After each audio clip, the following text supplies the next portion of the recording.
Hello! Welcome to episode 22 of Tuesday Tales of Terror. Ooh. It looks so blurry. Does it look blurry because the internet is bad or because the camera needs to be cleaned? We're just...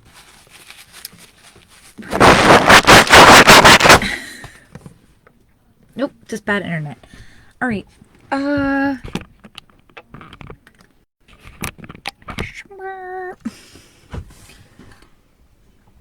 That's good enough, I guess. That's as good as it's gonna get. Cool. What? It just isn't... It just looks blurry. I don't know. I'm going to accept it for what it is. I feel like I should start reading these in my bed so I can get like all super cozy. I could do it tonight. I could bring the laptop right up to the bed. It's too late now. We're already here. Falling from Grace, Chapter 10.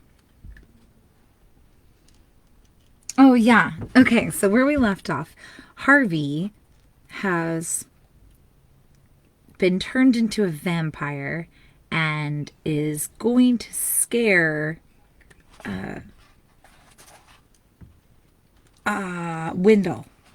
I did it. I remembered it.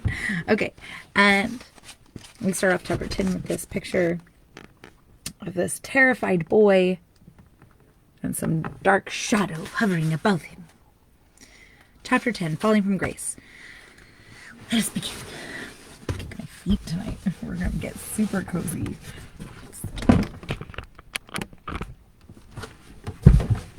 Yeah. The wind wasn't there to bear him up. He plummeted like a slate tossed from the gables, a cry of sheer terror escaping his throat. He saw Wendell turn, saw a look of mortal fear come into his face. Then the wind came out of nowhere, cold and strong, and just as his legs brushed the bushes, he felt himself lifted up and up toward the sky. His cries became a whoop, his terror, joy. The moon was larger than he'd ever seen it, and its vast white face filled his sight like the face of his mother, bending to kiss him goodnight.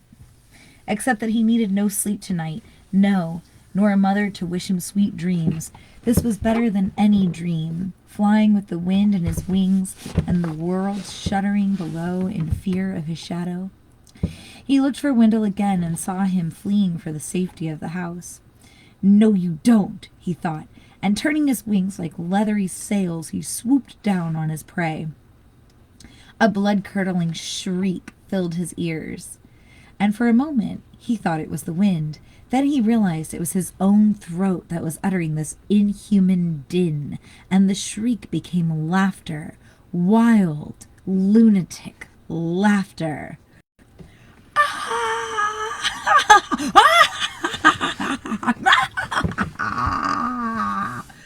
Don't! Please, don't! Wendell was sobbing as he ran. Somebody help me! Somebody help me! Harvey knew he'd already had his revenge. Wendell was frightened out of his wits, but it was too much fun to stop now. He liked the feel of the wind beneath him and the cold moon on his back. He liked the sharpness of his eyes and the strength of his claws, but most of all, he liked the fear he was causing, liked the look on Wendell's upturned face and the sound of panic in his chest. The wind was carrying him down into the thicket, and as he landed, Wendell dropped to his knees, begging for mercy. Don't kill me, please! Please, I beg you! Don't kill me! Harvey had seen and heard enough. He'd had his revenge. It was time to put an end to the game before the fun soured. He opened his mouth to announce himself, but Wendell, seeing the red throat and the wolfish fangs, and thinking this meant certain death, began a new round of supplications. This time, however, he wasn't simply begging. I'm too fat to eat, he said. But there's another kid around here somewhere. Harvey growled at this. There is, Wendell said. I swear, and there's more meat on him than on me. Listen to the child, said a voice in the bushes at Harvey's side. He glanced around. There was Jive, his wiry form barely visible. Harvey. Wendell heard none of this. He was still advertising the edibility of his friend, hoisting up his shirt and shaking his blubbery belly to prove how unpalatable he was. You don't want me, he sobbed. Take Harvey! Take Harvey! Bite him, said Jive. Go on, drink a little of his blood. Why not? The fat's no good, but the blood's hot. The blood's tasty.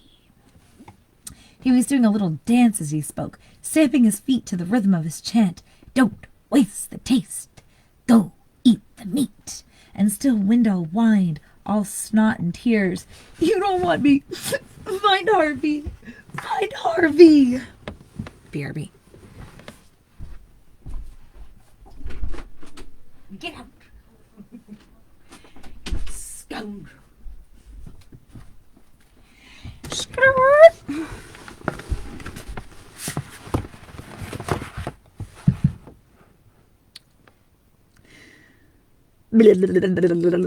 And the more he sobbed, the more Jive's chant made sense to Harvey.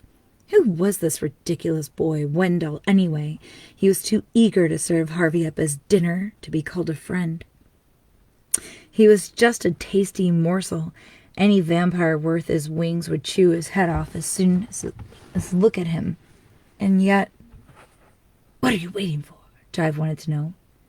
We've gone to all this trouble to make a monster of you. Yes, but it's a game, Harvey said. A game? No, boy, said Jive. It's more than that. It's an education. I don't... Harvey didn't know what he meant by this, and he wasn't altogether certain he wanted to know. If you don't pounce soon, Jive hissed, you're going to lose him. It was true. Wendell's tears were clearing, and he was staring at his attacker with a puzzled look. Are you going to let me go? He murmured. Harvey felt Jive's hand on his back. Do it, he said. Harvey looked at Wendell's tear-stained face and trembling hands. If the situation had been reversed, he thought to himself, would I have been much better? The answer he knew was no. It's now or never, said Jive. Then it's never, Harvey said. Never. Oh, excuse me. Never. The word came out as a guttural roar, and Wendell fled before it, yelling at the top of his voice. Harvey didn't give chase. You disappoint me, boy, Jive said. I thought you had that killer instinct. Well, I don't, said Harvey, a little ashamed of himself. He felt like a coward, even though he knew he'd done the right thing.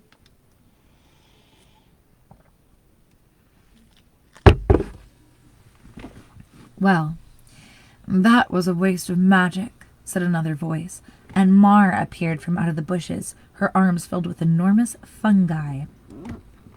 Where'd you find those? Jive said. Usual place, Mar replied. She gave Harvey a contemptuous look. I suppose you want your old body back, she said. Yes, please. We should leave him like this, said Jive. He'd get around to sucking blood sooner or later. Mar, there's only so much magic to go around. You know that. Why waste it on a miserable little punk like this? She waved her hand casually in Harvey's direction, and he felt the power that had filled his limbs and transformed his face drain out of him. It was a relief, of course, to feel the magic unmade, but a little part of him mourned the loss. In a matter of moments, he was once again an earthbound boy, wingless and weak. When the spell removed, Mar turned her back on him and waddled off into the darkness. Jive, however, lingered long enough to have one last dig at Harvey. You missed your chance there, kiddo, he said. You could have been one of the greats." "It was a trick, that's all," Harvey said, concealing the strange unhappiness he felt. "A Halloween trick. It meant nothing." "There are those who disagree," Jive said darkly.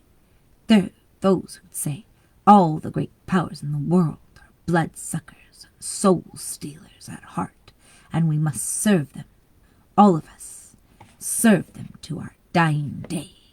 He stared hard at Harvey all the way through this peculiar little speech, and then with a nimble step retreated into the shadows and was gone.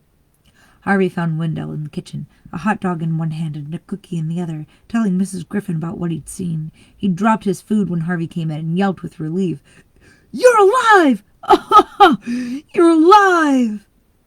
"Of course I'm alive," said Harvey. "Why shouldn't I be? There was something out there, a terrible beast. It almost ate me. I thought maybe it had eaten you." Harvey looked down at his hands and legs. "Nope," he said. "Not a nibble." "I'm glad," Wendell said. "I'm so, so glad. You're my best friend for always." "I was vampire food 5 minutes ago," Harvey thought, but he said nothing. Maybe there'd come a time when he could tell Wendell all about his transformation and temptation, but this wasn't it. He simply said, "I'm hungry," and sat down at the table beside his fair-weather friend to put something sweeter than blood in his belly.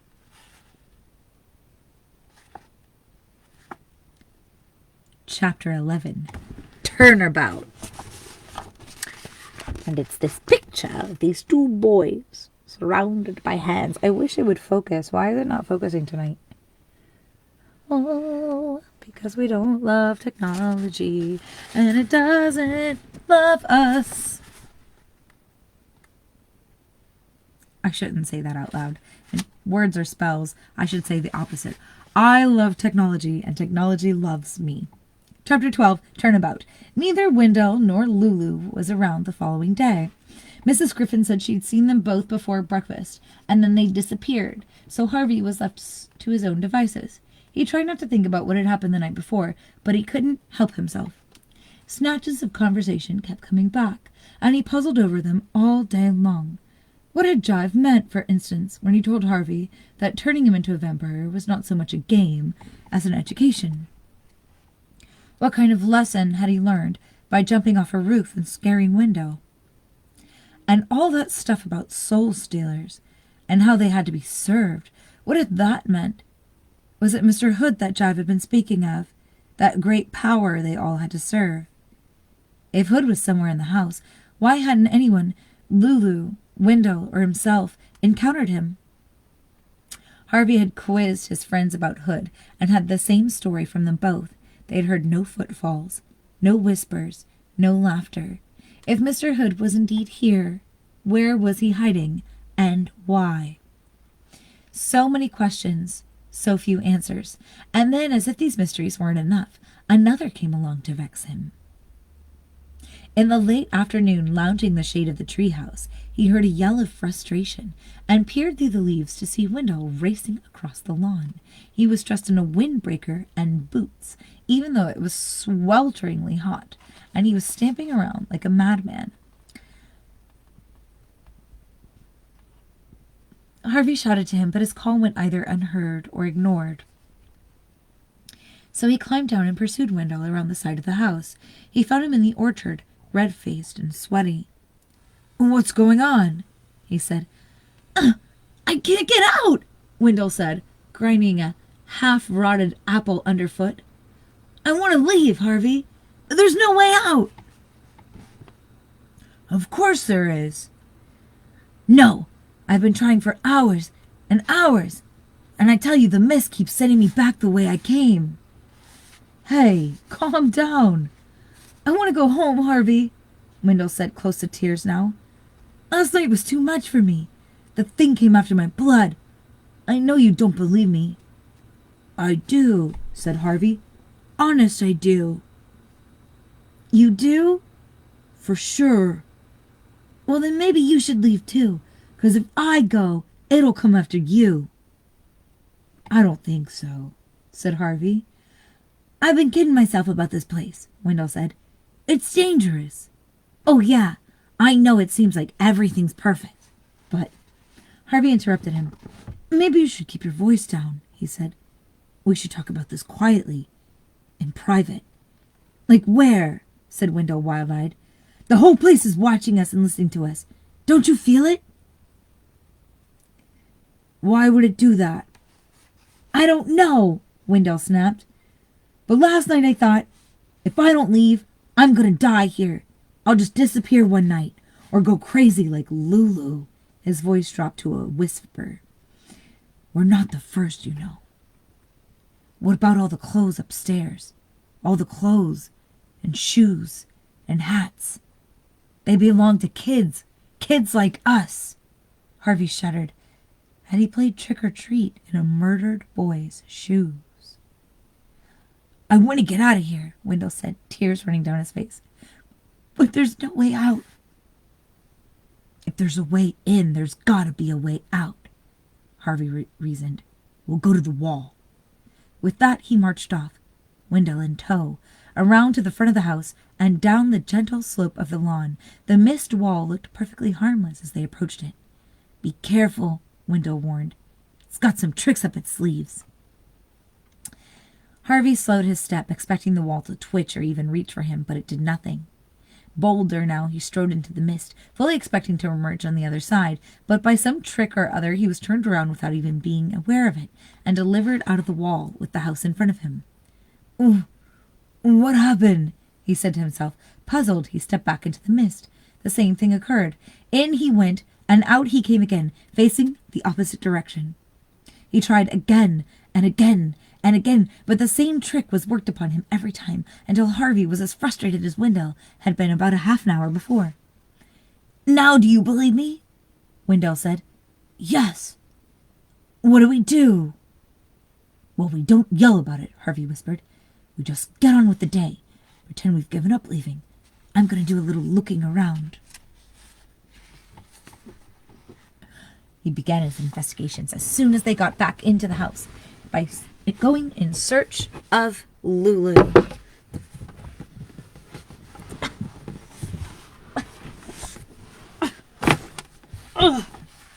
There we are.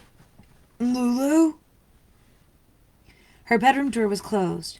He knocked, then called for her. There was no reply, so he tried the handle. The door was unlocked. Lulu, he called. It's Harvey. Harvey. Carl. Oh, we're here. Okay. She wasn't there, but he was relieved to see that her bed had been slept in and that she'd apparently been playing with her pets recently. The doors to the doll's house were open, and the lizards were everywhere underfoot. There was one strangeness, however. The sound of running water led him through to the bathroom, where he found the bath full almost to brimming, and Lulu's clothes scattered in the puddles on the tile. Have you seen Lulu? He asked Mrs. Griffin when he got downstairs. Not in the last few hours, she replied, but she's been keeping to herself. Mrs. Griffin looked hard at Harvey. I wouldn't pay too much mind if I were you, child, she said. Mr. Hood doesn't like inquisitive guests. I was only wondering where she'd got to, Harvey said. Mrs. Griffin frowned, her tongue working against her pale cheek as though it wanted to speak, but didn't dare. Anyway, Harvey went on. Here we go. Anyway, Harvey went on, deliberately goading Mrs. Griffin. I don't believe Mr. Hood exists. Now you be careful, she said, her voice and frown deepening. You don't want to talk about Mr. Hood that way. I've been here days and days, Harvey said, realizing as he spoke that he'd lost count of his time in the house, and I haven't seen him once. Where is he? Now Mrs. Griffin came at Harvey with her hands raised, and for a moment he thought she was going to strike him, but instead she took hold of his shoulders and shook him.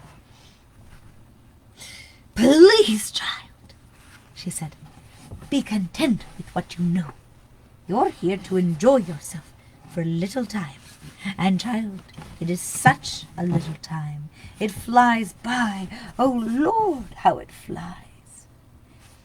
It's just a few weeks, Harvey said.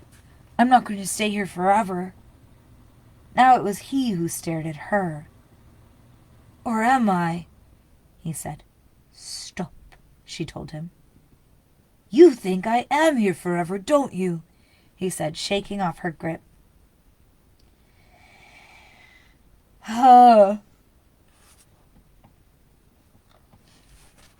What is this place, Mrs. Griffin? Is it some kind of prison? She shook her head.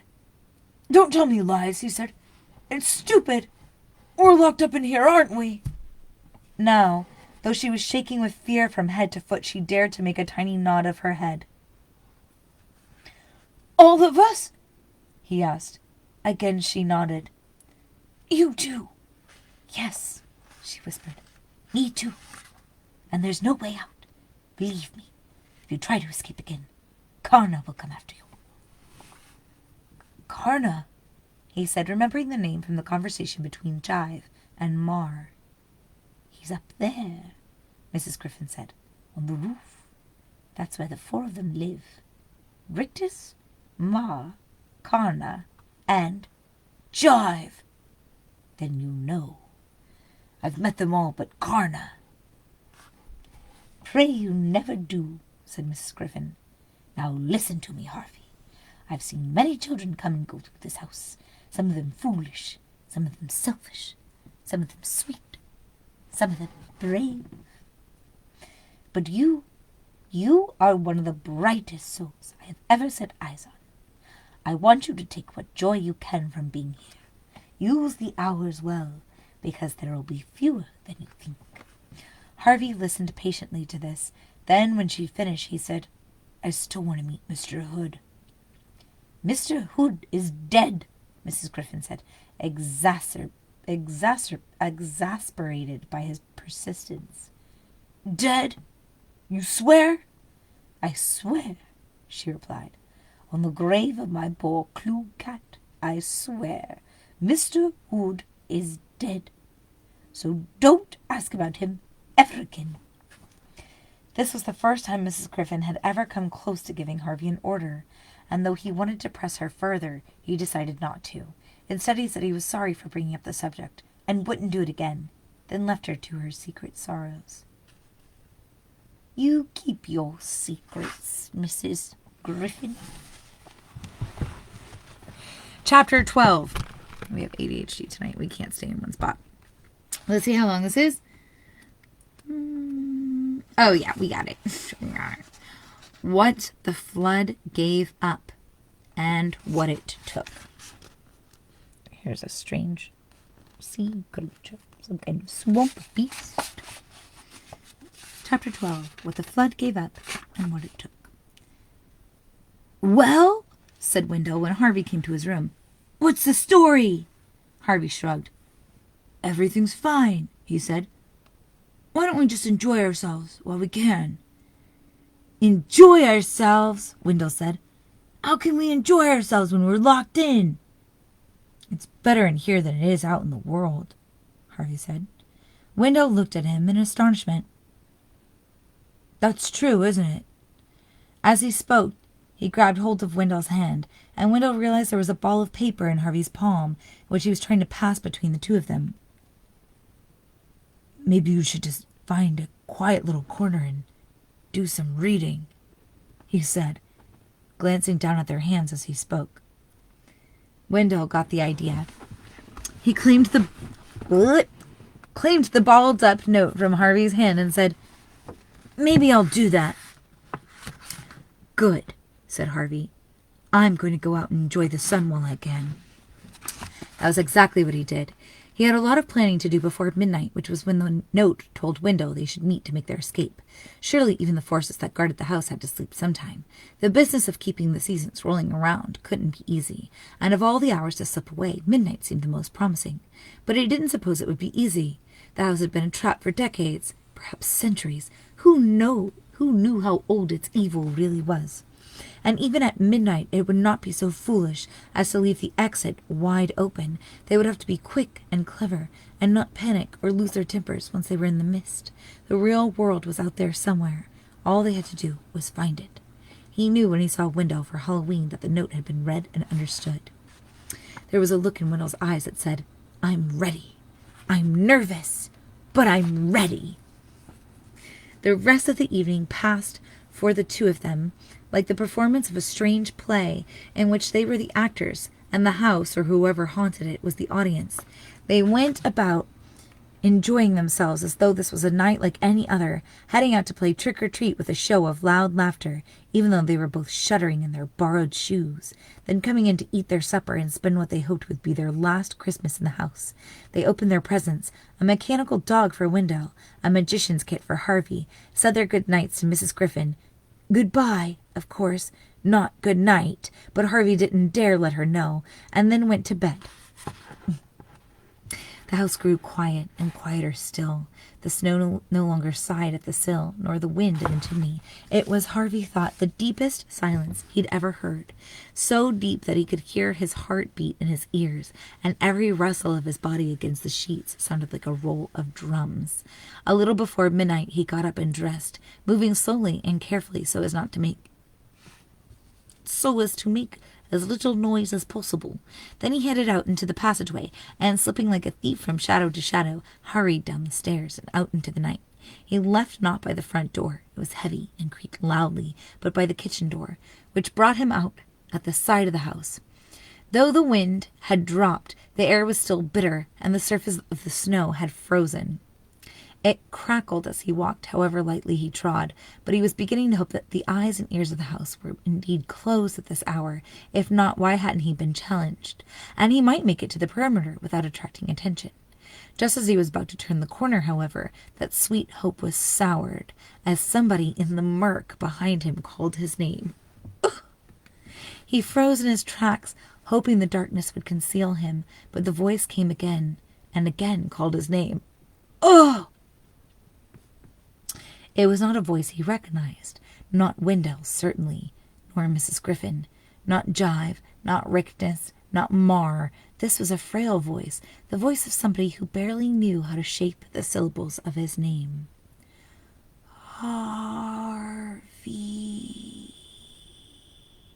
And then all of a sudden he knew the voice, and his heart, which had been working overtime since he'd slipped out of bed, grew so loud in his ears it almost drowned out the summons when it came again. Harvey.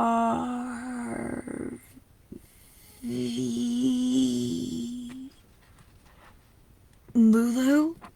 He murmured. Yes, said the voice. Where are you? Near, she said. He stared at the thicket, hoping for some glimpse of her, but all he could see was the starlight glittering on the frosted leaves. You're leaving, she said, her words slurred. Yes, he whispered. You have to come with us. He took a step toward her, and as he did so, some of the glitter that he thought was frost retreated from him. What was she wearing that shimmered this way? Don't be afraid, he said. I don't want you to look at me, she said.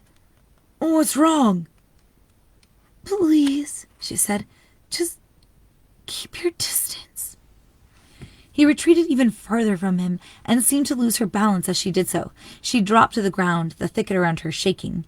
Harvey stepped forward to help her up, but she let out such a sob that he stopped in his tracks. I only want to help, he said. You can't help me, she replied, every word pained. It's too late. You just have to go while you still can. I just wanted to give you something to remember me by. He saw her move in the shadows, reaching out in his direction. Look away, she said. He turned his head away from her. Close your eyes and promise you won't open them. He dutifully closed his eyes. I promise, he said. And now he heard her moving toward him, her breath laborious. Open your hand, she said. Her voice was near now. He knew if he opened his eyes, he'd be face to face with her, but he had made a promise and was determined to keep it. He put out his hand and felt first one, then two, then three heavy little objects, cold and wet, dropped into his cupped palm. "This was all I could find," Lulu said. "I'm sorry." "Can I look?" he asked. "Not yet. Let me leave first." I am aware of the time. We have 2 pages left, 2.5. So I'm just going to barrel through because they're pretty quick. He closed his fingers around the gifts she'd given him, trying to make sense of them by touch. What were they? Pieces of frozen stone?